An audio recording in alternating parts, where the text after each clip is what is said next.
आज है 21 जून और 21 जून को ही हर वर्ष अंतर्राष्ट्रीय योग दिवस के रूप में बनाया जाता है। तो इस वीडियो में हम जानेंगे कि योग क्या है, कैसे हुई योग दिवस की शुरुआत और 21 जून को ही क्यों बनाया जाता है अंतर्राष्ट्रीय योग दिवस। तो योग और योग दिवस से जुड़ी ऐसे ही महत्वपूर्ण बातों के जानने के लिए बने रहें वीडियो के अंत तक। So hey guys, my name Nitin Chaudhary और स्वागत है आप सभी का लर्निंग विजार्ड में।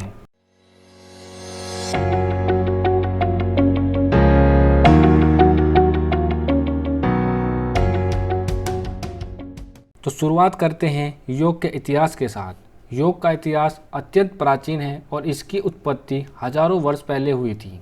ऐसा माना जाता है कि जब से सभ्यता की शुरुआत हुई है तभी से योग किया जा रहा है, अर्थात प्राचीनतम धर्मों और आस्थाओं के जन्म लेने से काफ़ी पहले योग का जन्म हो चुका था। तो अगर कोई योग को धर्म से जोड़कर देखे तो यह सरासर गलत होगा, क्योंकि योग की शुरुआत धर्मों के अस्तित्व से पहले की है।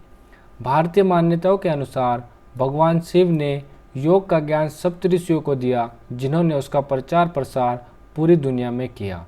इसीलिए योग विद्या में शिव को आदि योगी तथा आदि गुरु माना गया है। भगवद गीता, ऋग्वेद जैसी पौराणिक कथाओं में भी योग का वर्णन किया गया है। समय के साथ साथ योग विश्व प्रख्यात तो हुआ ही है, साथ ही में इसके महत्व को जानने के बाद आज यह लोगों की दिनचर्या का अंग भी बन गया है। तो आइए अब देखते हैं कि योग शब्द का अर्थ क्या है। योग शब्द की उत्पत्ति संस्कृत शब्द युग से हुई है, जिसका मतलब होता है टू ज्वाइन, अर्थात अपने आप को अपने आप से मिलाने का मतलब होता है योगा। योगा यह न सिर्फ एक एक्सरसाइज है, बल्कि यह हमारे हेल्थ के लिए भी बहुत ज़रूरी है। तो क्या है योगा?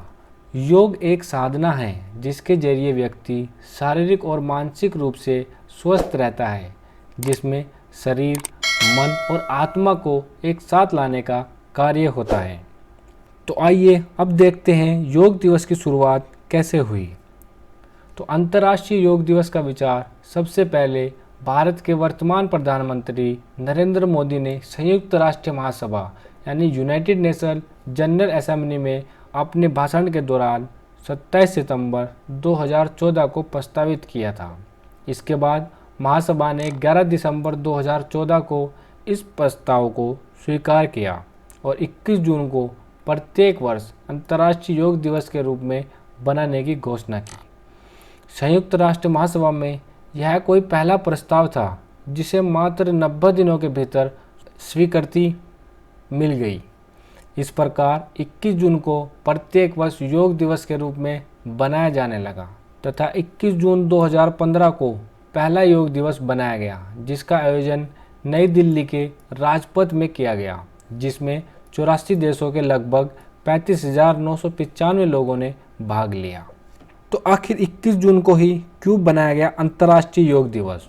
तो इसके पीछे भी एक बेहद खास वजह छिपी हुई है। दरअसल 21 जून को उत्तरी गोलार्ध का सबसे लंबा दिन होता है, जिसे ग्रीष्म संक्रांति भी कहा जाता है। ग्रीष्म संक्रांति के बाद सूर्य दक्षिणायन हो जाता है, यानी सूर्य जो अभी तक उत्तरी गोलार्ध में था, अब वह दक्षिणी गोलार्ध की तरफ बढ़ना शुरू हो जाता है। माना जाता है कि सूर्य के दक्षिणायन का समय आध्यात्मिक सिद्धियां प्राप्त करने में बहुत लाभदायक होता है। इसी वजह से 21 जून को अंतर्राष्ट्रीय योग दिवस के रूप में बनाया जाता है। अंतर्राष्ट्रीय योग दिवस 2020, जो कि अंतर्राष्ट्रीय योग दिवस का छठा संस्करण है, वह इस बार परिवार के सदस्यों के साथ घर पर ही योग पर ध्यान केंद्रित करेगा।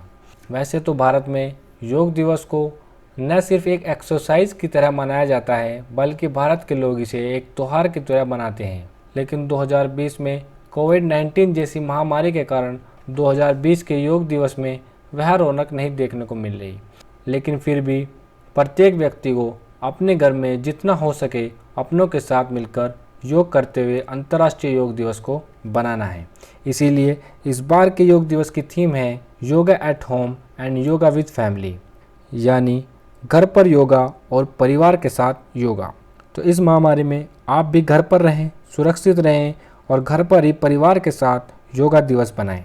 So that's for all today's session. If you like the video, hit the like button and don't forget to subscribe Learning with Art. So thanks for watching. Have a good day. Bye.